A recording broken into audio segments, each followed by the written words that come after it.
성도 여러분 안녕하십니까? 새벽 말씀 묵상입니다. 오늘 살펴볼 부분은 애굽의 재앙에 대한 이야기입니다. 성경에 등장하는 열재앙이라면 성경을 읽어보신 분들은 다 아는 내용인데요. 하나님께서는 모세를 통하여 이스라엘 백성들을 애굽에서 인도해 내실 때 열재앙을 통해서 그 백성들이 출애굽을 하게 됩니다. 10번의 재앙이 있어야 했던 이유는 바로 강팍한 바로의 마음이었는데요. 하나님께서는 바로의 그 강팍한 마음을 통해서 우리들의 마음을 한번 되돌아보라는 그런 교훈이 들어 있습니다. 성경을 살펴보면요.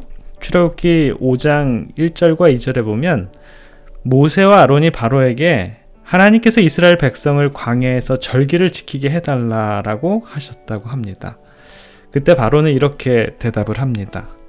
여호와가 누구간데 내가 그 말을 듣고 이스라엘을 보내겠느냐. 나는 여호와를 알지 못하니 이스라엘도 보내지 않겠다라고요.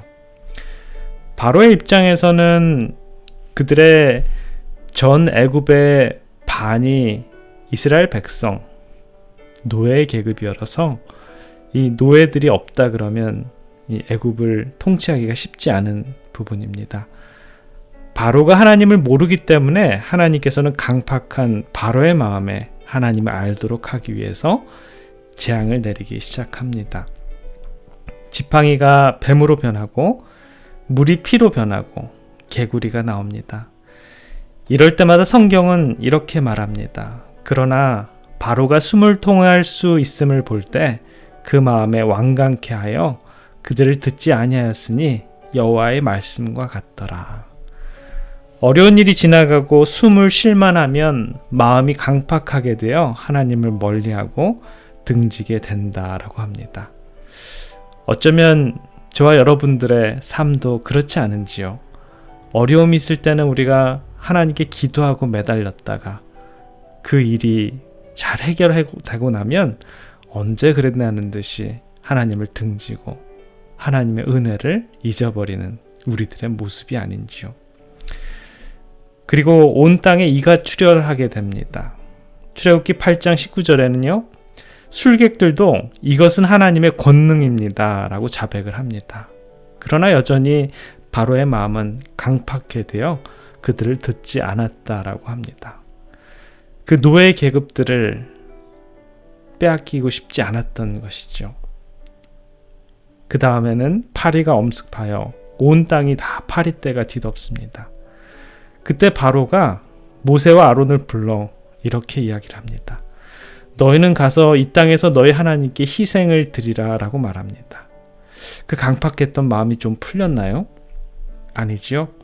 그 뒤로 또 바로는 이러한 조건을 답니다. 바로가 가로되 내가 너희를 보내리니 너희가 너희 하나님 여호와께 광야에서 희생을 드릴 것이나 너무 멀리는 가지 말라. 그런즉 너희는 나를 위하여 기도하라. 너무 멀리 가서 예배드리지 말고 나를 위해서 기도하고 오라 라고 이렇게 얘기를 합니다. 그때 모세는 이렇게 얘기를 합니다. 출애굽기 8장 29절인데요. 모세가 가로되 내가 왕을 떠나가서 여호와께 기도하리니 내일이면 파리떼가 바로와 바로의 신하와 바로의 백성을 떠나려니와 바로는 이 백성을 보내어 여호와께 희생을 드리는 일에 다시 거짓을 행치 마소서 하고 하도 거짓말을 하니까 이제 모세가 내가 기도해가지고 파리떼를 없게 할 테니까 이제는 거짓말하지 말고 제발 이스라엘 백성들을 보내달라라고 이렇게 얘기를 합니다. 그리고 모세는 바로를 떠나와서 여호와께 기도를 합니다. 그러나 바로가 이때에도 마음을 완강케 하여 백성을 보내지 아니하였더라라고 합니다. 어려웠을 때는 부탁을 하고 어려움이 지나가면 언제 그랬냐는 듯이 백성들을 보내지 않는 그런 바로의 모습이죠. 정말 강팍한 바로의 마음입니다. 그 뒤로 악질이 있었습니다. 9장 7절에는요. 바로가 보내어 본즉 이스라엘 생축은 하나도 죽지 아니하였더라. 그러나 바로의 마음이 완강하여 백성을 보내지 아니하니라. 악질이 이스라엘 생축에는 있지 않고요. 바로의 백성들의 생축에만 있게 됩니다. 또 독종이 있고요. 술사들도 독종에 걸립니다. 그러나 바로의 마음은 강팍해 하여 그들의 마음을 듣지 않았다라고 합니다. 그 뒤로 온역과 우박이 있었습니다. 이 온역과 우박이 생기게 되니까 바로가 사람을 보내어 모세와 아론을 불러 그들에게 이르되 이번은 내가 범죄하였노라. 여호와는 의로우시고 나와 나의 백성은 악하도다. 여호와께 구하여 이 뇌성과 우박을 그만 그치게 하라. 내가 너희를 보내리니 너희가 다시는 머물지 아니하리라 라고 이렇게 얘기를 합니다. 그리고 바로의 신하들이 바로에게 얘기를 합니다. 바로의 신하들이 그에게 고하되 어느 때까지 이 사람이 우리의 함정이 되리이까? 그 사람들을 보내어 그 하나님을 여호와를 섬기게 하소서. 왕은 아직도 애굽이 망한 줄을 알지 못하시나이까? 하고 라고 이렇게 얘기합니다. 바로의 신하들은 바로에게 제발 이스라엘 백성들을 이 땅에서 떠나 보내라 라고 이렇게 얘기합니다. 우리나라는 이미 망했습니다 라고 이렇게 얘기하는 것이죠. 그때 바로는 다시 모세에게 얘기를 합니다. 너희들이 가서 예배를 드리는 것은 좋은데 남자만 가서 예배를 드리고 오너라 라고 이렇게 얘기를 합니다. 그리고 난 다음에 메뚜기 재앙이 있었습니다. 우박에 상하지 않은 모든 밭의 채소를 다 먹어버리지요. 그러나 여전히 바로의 마음은 강팍해 해서 이스라엘 자손을 보내지 않습니다.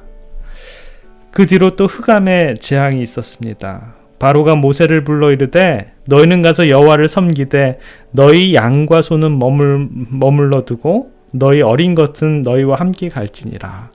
조건을 하나씩 바꾸면서 그들의 이스라엘 백성들의 그 제안을 점점 들어줍니다. 그러나 다 가서 예배를 드리는 것이 아니라 소와 양은 두고 가라 라고 이렇게 얘기합니다. 그리고 드디어 시간이 지나서 장자가 죽는 그 재앙이 닥칩니다. 드디어 이스라엘 백성들은 그 장자가 모두 애굽의 장자가 모두 죽자 바로는 슬픔에 잠겨 모든 이스라엘 백성 떠나라 라고 얘기를 합니다. 이스라엘 백성들은 유월절을 지키면서 애굽을 떠나게 되지요. 그러나 며칠 지나지 않아서 강팍한 바로는 떠난 이스라엘 백성들을 다시 데려오고자 그들을 따라옵니다. 성경은 이렇게 말합니다. 출애굽기 14장 17절부터 18절입니다. 그들이 그 뒤를 따라 들어갈 것이라. 내가 바로와 그 모든 군대와 그 병거와 마병을 인하여 영광을 얻으리니 내가 바로와 그 병거와 마병으로 인하여 영광을 얻을 때에 애굽 사람들이 나를 여호와인 줄 알 것이라 하니라. 결국 바로와 특별 병거 600승과 애굽의 모든 병거를 발하여 장관들을 거느리고 홍해 바닷가까지 추격을 합니다. 그리고 모세가 손을 벌리고 지팡이를 땅에 내려찧었을 때 홍해 바다가 갈라지게 됩니다. 그 뒤를 쫓아 들어온 바로와 이 특별 병거 600승과 모든 군병들과 마병들이 홍해 바닷가에서 몰살을 당하게 됩니다. 한 사람의 강팍한 마음이 나라를 망하게 하고 모든 군사를 전멸시키기도 합니다. 하나님께 굴복하고 우리의 마음을 하나님께 양보하는 것이 이러한 결과를 자아냅니다.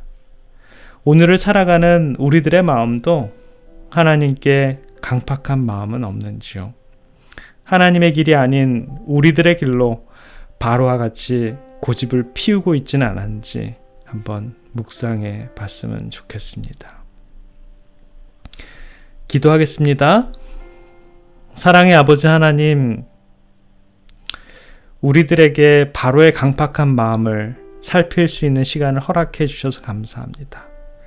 어쩌면 저희들의 마음도 바로의 마음처럼 강팍하지는 않은지요. 결국에는 모든 것을 다 잃어버릴 텐데 끝까지 우리들의 강팍한 마음만 부어잡고 고집을 부리는 바로와 같은 우리의 모습은 아닌지 묵상해 봅니다. 아버지 하나님께서 원하시는 우리들의 마음이 되길 원합니다. 주님, 바로의 강팍함이 우리들의 강팍함으로 우리들의 영혼까지 멸망되지 않도록 주님 저희들에게 자비를 베풀어 주시옵소서.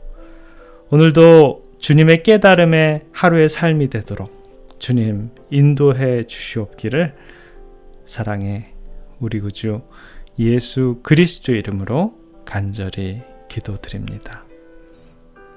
아멘.